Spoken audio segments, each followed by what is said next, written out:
বাম জমানায় শিল্প নিয়ে শ্বেতপত্র প্রকাশ করবে শিল্প দফতর। মুখ্যমন্ত্রীর আহ্বানে শিল্পপতিরা ফের পশ্চিমবঙ্গকেই তাদের কর্মভূমি হিসেবে বেছে নেবেন।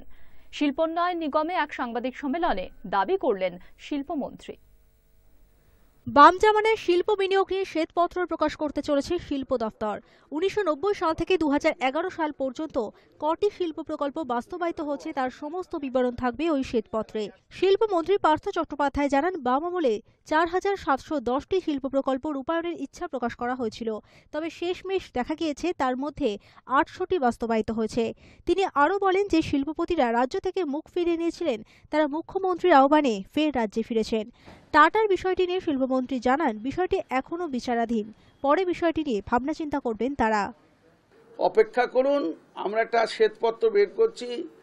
বামেদের বুদ্ধবাবু এবং আপনার নিরুপম বাবু 4710টি আইএম নিয়ে গিয়ে কি খেলা করেছেন তার একটা ইতিহাস আমরা দিয়ে দেবো। তাহলেই বুঝতে পারবেন যে কোনটা ছবি তোলা হয়েছিল আর কোনটা বাস্তবায়িত হচ্ছে।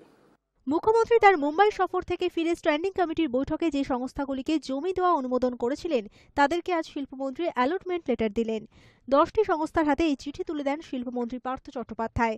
মোট জমির পরিমাণ 278.5 একর, লগ্নি প্রস্তাব 1083 কোটি 31 লক্ষ টাকার। এর ফলে 10,000 কর্মসংস্থান হবে বলেও জানিয়েছেন শিল্পমন্ত্রী। তো যেগুলোর অনুমোদন ইতিমধ্যেই মুখ্যমন্ত্রী দিয়েছেন, স্ট্যান্ডিং কমিটি থেকে অনুমোদিত হয়েছে। আজকে আমরা সেই সংস্থার হাতে তাদের অ্যালটমেন্ট লেটার তুলে দিচ্ছি।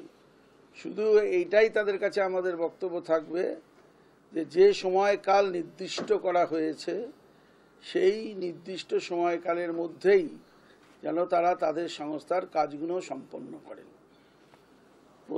নতুন 13টি প্রস্তাব পাঠানো হয়েছে ক্যাবিনেটের বৈঠকে। গত 2 বছরে শিল্পের জন্য 10,700 একর জমির অনুমোদন দিয়েছে রাজ্য সরকার। বিনিয়োগের জন্য সব রকমভাবে সহায়তা করা হবে বলেও এদিন ফের জানান শিল্পমন্ত্রী। সৈয়দা ভট্টাচার্যের report, Hi News Network, Kolkata.